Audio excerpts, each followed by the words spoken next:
नमस्कार। आप देख रहे हैं न्यूजीरा और मैं आपके साथ विपिन। बिहार के पूर्णिया जिले के रुपौली विधानसभा सीट के लिए उपचुनाव हो रहे हैं। इस सीट के लिए 10 जुलाई को मतदान होना है। सूबे की सत्ता पर काबिज जनता दल यूनाइटेड ने इस सीट के कलाधर मंडल को टिकट दिया है, तो वहीं राष्ट्रीय जनता दल ने विधानसभा की सदस्यता से इस्तीफा देकर लोकसभा चुनाव से ठीक पहले पार्टी में आई बीमा भारती पर ही भरोसा जताया है।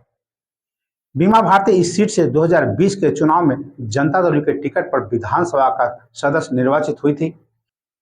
रुपौली उपचुनाव में आरजेडी के बीमा भारती और जनता दल के कलाधर मंडल के बीच है, लेकिन साख मुख्यमंत्री नीतीश कुमार और विपक्ष के नेता तेजस्वी यादव की दांव पर लगी है। ये उपचुनाव दोनों नेताओं के लिए नाक का सवाल बन गया है। लोकसभा चुनाव नतीजे आने के करीब महीने भर बाद हो रहा रुपौली का उपचुनाव नीतीश कुमार और तेजस्वी यादव दोनों के लिए नाक का सवाल बन गया है। हालिया लोकसभा चुनाव में दोनों ही दलों को पूर्णिया में हार का सामना करना पड़ा था।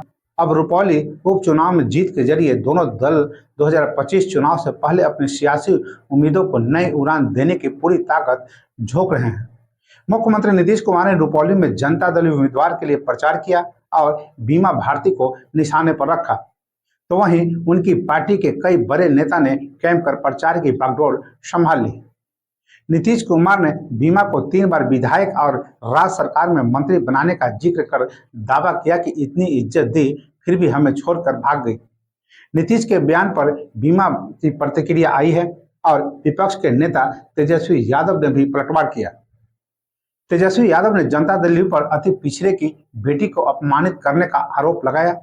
नीतीश के सामने जनता दल की जीती सीट बचाने की चुनौती है, वहीं तेजस्वी के सामने यह साबित करने की चुनौती है कि लोकसभा चुनाव में आरजेडी ने वोटों का जो नया समीकरण गढ़ा था वह कोई तुक्का नहीं है। बीमा भारती 2020 में रुपौली सीट से एनडीए की ओर से जनता दल के टिकट पर चुनाव जीती थी। लोकसभा चुनाव नतीजों के पहले ब्रांड नीतीश की साख कमजोर होने की चर्चा निकली थी। एग्जिट पोल में भी जनता दल को नुकसान का अनुमान जताए गए थे, लेकिन इन सब को धता बताते हुए नीतीश कुमार की पार्टी ने बीजेपी के बराबर 12 सीटें जीत ली, जो आरजेडी के मुकाबले 3 गुना है। आरजेडी को 4 सीटों पर जीत मिली थी। रुपौली उपचुनाव ब्रांड नीतीश के साथ ही लोकसभा चुनाव में आरजेडी की ओर से गढ़े गए वोटों के नए समीकरण का भी टेस्ट माने जा रहे हैं।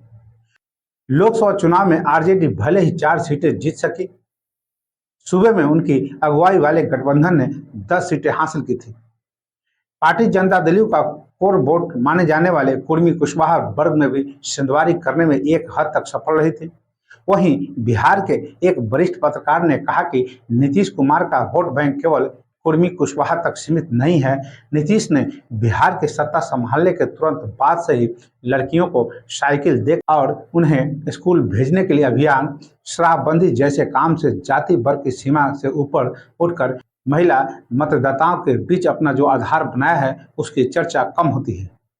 लोकसभा चुनाव में नीतीश की पार्टी तमाम खेमेबंदी और विपरीत परिस्थितियों के बावजूद अगर साख बचाने में सफल रही तो उसके पीछे इस वोट बैंक की बड़ी भूमिका थी। रुपौली उपचुनाव में भी नीतीश और उनकी पार्टी को महिलाओं मतदाताओं के नया पार लगाने की उम्मीद है और मुख्यमंत्री या एनडीए के नेता बीमा भारती पर जुबानी हमले करते समय अगर एहतियात बरतने नजर आ रहे हैं तो उसके पीछे यह भी एक वजह हो सकती है कि रुपौली उपचुनाव में मुकाबला त्रिकोणीय हो गया है। जनता दल ने इस सीट पर गौता काट खेला है। नीतीश की पार्टी ने उसी गौता समुदाय से ही उम्मीदवार दिया है जिसमें बीमा भारती आती है। 2 दलों और संवैधानिक पदों पर बैठे पक्ष विपक्ष के 2 शीर्ष नेताओं के बीच साख की लड़ाई बन चुके रुपौली उपचुनाव में मुकाबले को निर्दलीय शंकर सिंह ने त्रिकोणीय बना दिया है। बता दें कि शंकर सिंह पूर्व विधायक हैं और वह 2020 में दूसरे नंबर पर रहे थे। तब शंकर चिराग पासवान की पार्टी एलजेपी से मैदान में उतरे थे और बीमा भारती मात्र 20,000 से भी कम वोट के अंतर से जीत सकी थी। रुपौली सीट का दावा चिराग की पार्टी ने भी किया था, लेकिन जनता दल सिटिंग सीट के देने के लिए तैयार नहीं हुई। शंकर सिंह ने इसके बाद निर्दलीय ही ताल ठोक दी। शंकर सिंह स्वर्ण और दलित वोट के साथ ही निर्दलीय होने के नाते हर जाति वर्ग के वोट मिलने की उम्मीद जता रहे हैं। वहीं दूसरी तरफ दोनों ही दलों से गौता कम्युनिटी के उम्मीदवार मैदान में हैं। ऐसे में कहा यह भी जा रहा है कि ईबीसी की इस सबसे बड़ी कम्युनिटी के वोट बढ़ सकते हैं जो एक तरफा बीमा के खाते में जाते थे। वोटों के इस गुनागणित में निर्दलीय सांसद पप्पू यादव के स्टैंड भी चौंकाया है। पप्पू यादव ने बीमा भारती का समर्थन करने का ऐलान किया है। पप्पू यादव जिन बीमा भारती की वजह से इंडिया ब्लॉक की ओर से टिकट पाने में असफल रहे, अब वह उन्हीं के समर्थन कर रहे हैं। रुपौली उपसभा चुनाव में यादव मुस्लिम के साथ गौता वोट का गणित चलता है या सुशासन बाबू के चेहरे का जादू। यह 13 मई की तारीख बताएगी जब उपचुनाव के नतीजे आएंगे। तो बस अभी के लिए इतना ही।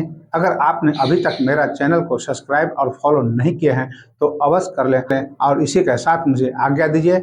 नमस्कार।